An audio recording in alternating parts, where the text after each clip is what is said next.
Hey guys, we're wrapping up another week here in Washington, D.C., and there's a lot of talk about what's happening in Israel. And I'm just going to give you my perspective. You know, I was raised Pentecostal my whole life. Not saying I was a good guy.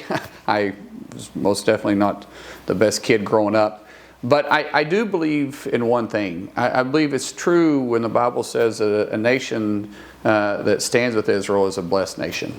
And I want to make sure we're a blessed nation. It's not just because Israel is our strongest ally. To me, it's because I fear the Lord and truly fear what would happen if we stepped away from Israel. And I'm not saying we're doing that as the United States, but at the same time, we're trying to dictate to Israel on how they should fight against Hamas, which is a terrorist organization. They were attacked October 7th. We were attacked on September 11th. When we were attacked, no one told us how to fight against Osama bin Laden. We went wherever it took and did whatever it took to kill the guy. The only way Israel is going to be safe is if they eliminate Hamas. And for people to say that Israel is being the aggressor here, well, let me ask you a question. If Israel were to lay down their arms right now and dissolve the IDF, the Israel Defense Force, do you think Hamas would quit being aggressive to Israel? No, Hamas is a terrorist organization that wants to wipe Israel off the face of the earth. For us to say, for the President of the United States to tell Israel that they need to cease firing, that they need to be looking for a peaceful resolution, it's not on Israel to do that. It's on Hamas to do that. Hamas doesn't care about the individuals that are living there in Gaza. And that's why they're using them for human shields. Hamas doesn't care about life. That's why they're a terrorist organization. We heard a demonstration start chanting "Death to America."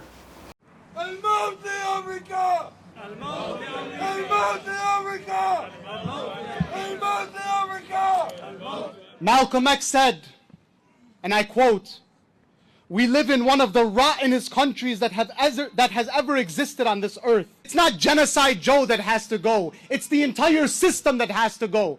Any system that would allow such atrocities and such devilry to happen and would support it, such a system does not deserve to exist on God's earth." Death to America. This didn't happen in Iran. This was happening in Michigan. Yet this same administration that will call MAGA supporters domestic terrorists refuse to even acknowledge what these individuals are saying. They're expressing exactly what they want, and we're not going to look at them as domestic terrorists. They're literally saying death to America, while this administration will openly say the biggest threat to democracy, to the United States democracy, is the MAGA movement. Where have we went wrong, people? We have to get our priorities right. We got to put our priorities back in place. Who are we as a country? Are we a God-fearing country or are we not? Guys, I love this country and I want to fight for it every day, and I appreciate you giving me the opportunity to fight. But we need to call it for what it is. It's time we take back our country. It's time we stand back up for what we believe in. May God bless you. And may God bless the United States of America.